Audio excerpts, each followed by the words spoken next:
The year is 2002. The developers at LucasArts are in the midst of creating a game like no other Star Wars game at the time.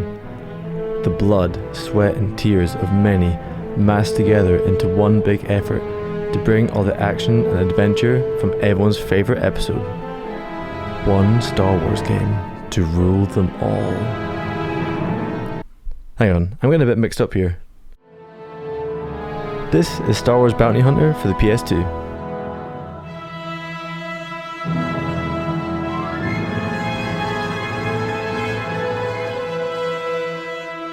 This is a prequel to Episode 2 Attack of the Clones, showing Django's earlier days and how he got Unchained or something?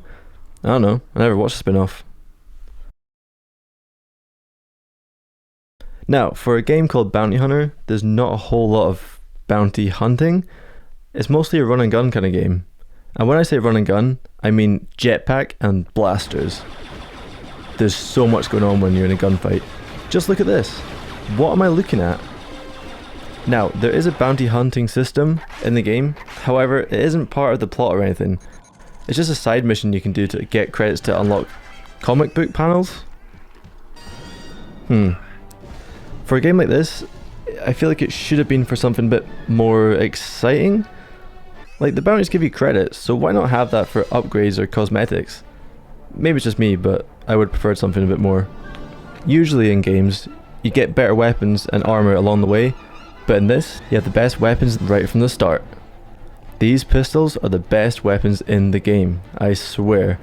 You can just fire forever, because you never have to reload, you never have to cool down or anything. The only way you stop shooting is when you break your finger mashing the square button all the time. This goes both ways though, as the enemies also never have to reload, or really stop. They don't have the disadvantage of having to button mash all the time. So they just keep shooting and they won't stop shooting. As for armor, check it out. Honestly, one of the coolest armor designs in any media. Shame it's absolutely fucking useless. What is the purpose of having awesome armor if it just literally melts away as soon as you get into a fight? This game is crazy. And I don't mean crazy cool, I mean crazy hard. I almost rage quit so many times. It's not necessarily difficult in the way of gameplay, it's more like that old arcade style of gaming, where it feels like it wants me to lose so it can steal my money. Every level has some sort of find so and so section to it, which is fine, except there's literally no hint to where you should go, unless you count of course where the enemies are coming from.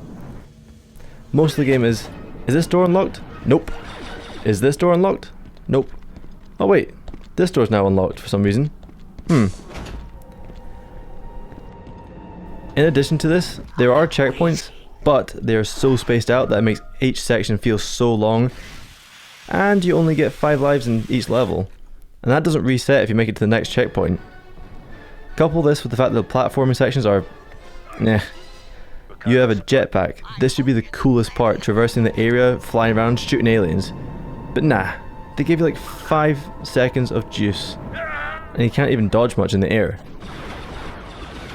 The story itself is kind of hard to follow. I think it's something to do with about getting revenge on some people, and that's about all I really gathered in it. The story takes you all over the galaxy. Just don't ask me any of the names of these planets, because I really don't know.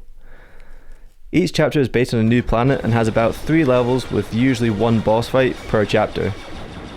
The first chapter is absolute perfection. This is what the entire game should have been. In the city, being able to fly about and shooting thugs, capturing bounties. That's not to say the rest of the game is bad, it just doesn't recapture that feeling from the first chapter. This prison break level. This was almost my 13th reason. Look at this, the very first thing you do in this level, and you're met with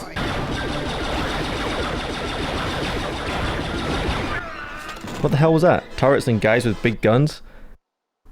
I never stood a chance. You literally just have to keep on trying until you eventually manage to get your way in, and when you are in, it gets even worse. More turrets, more enemies, and more goddamn big guns.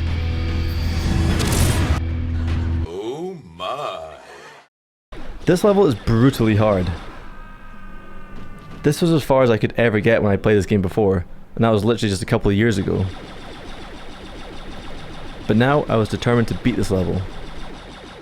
That, plus the fact I couldn't get the cheat codes in this game to work. Now you might have thought, okay, that chapter was brutally hard, maybe the game will give you a break in the next chapter to cool down. Well, you thought wrong. This jungle section is again brutally hard. Look at this short draw distance, but oh wait, they can shoot me from miles away. These tiger things are here too? Lovely.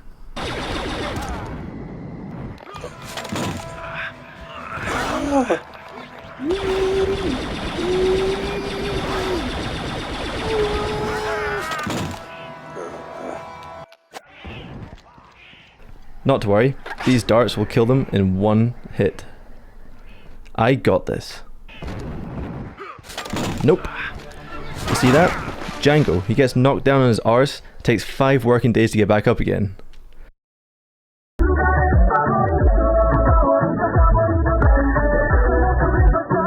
Towards the end of the game, your friend and sort of mentor gets killed.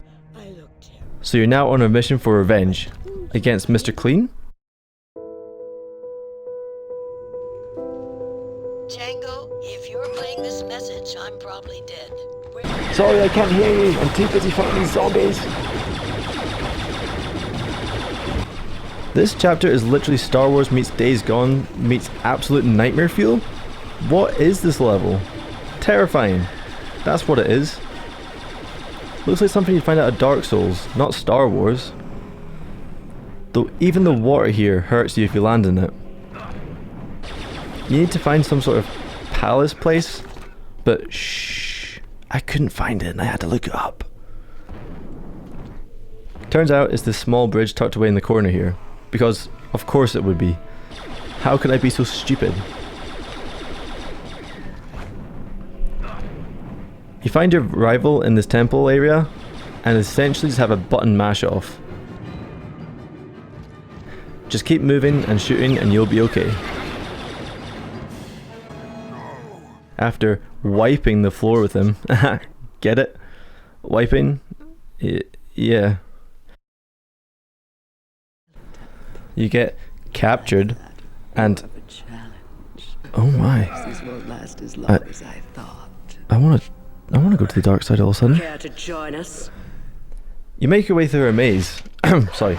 You make your way through a maze, which is surprisingly easier to navigate compared to the open world levels before.